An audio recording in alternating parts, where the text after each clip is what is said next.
Chapter 14 Secret School. My father wanted me to continue to improve my English, so he encouraged me to watch a DVD that one of the journalists in Islamabad had given me, a TV program called Ugly Betty. I loved Betty, with her big braces and her big heart.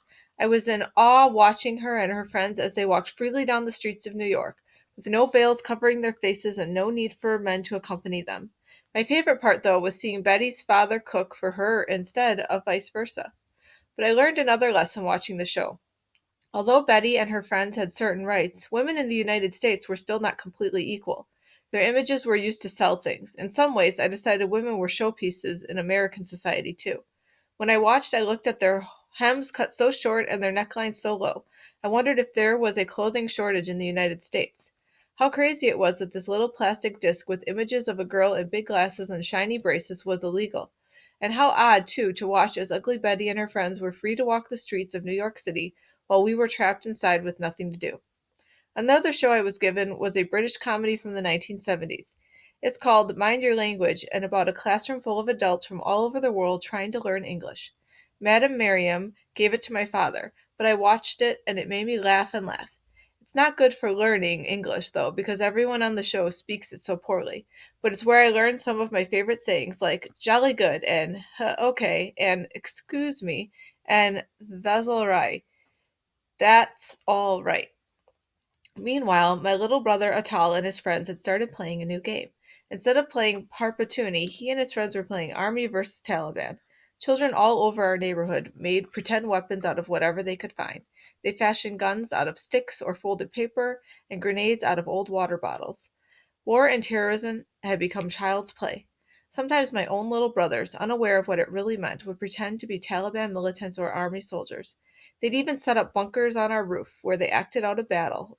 One day I saw Atal in the backyard furiously digging a hole. "What are you doing?" I asked. I shuddered when he gave me his answer in the most normal, natural tone of voice.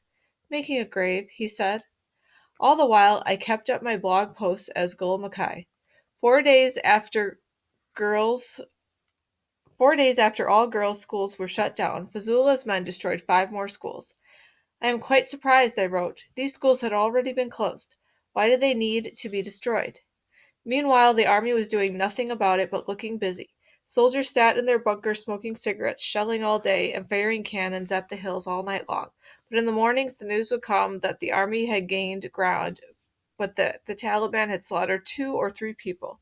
The people of Swat continued going to watch the floggings announced on Radio Mullah, and girls who only wanted to learn were trapped inside homes that had become like jails.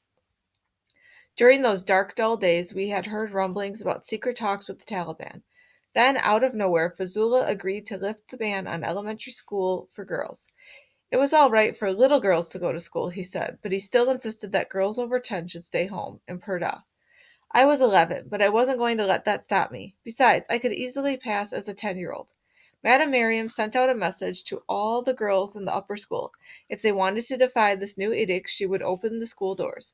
"Just don't wear your uniform," she said. "Dress in everyday clothes, plain shalwar kameez that won't attract attention." So the next day I put on everyday clothes and left home with my books hidden under my shawl and my head held high.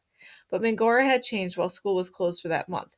Now the streets were ghostly quiet. Stores were shuttered, houses were dark, and even the normal din of traffic was a mere murmur. More than a third of the population had fled. My friends and I were a little bit scared as we made our way to school on that first forbidden day, but we had a plan. If a Talib stopped us, we would say we were in grade 4. When I got to school that morning, I was more elated than ever to walk through the gate. Madam Miriam was waiting there for us, giving each girl a hug and telling us we were brave. She was brave too, of course. She was taking a big risk being there. Girls like us might be reprimanded. A grown woman could be beaten or killed. "This secret school," she said, "is our silent protest."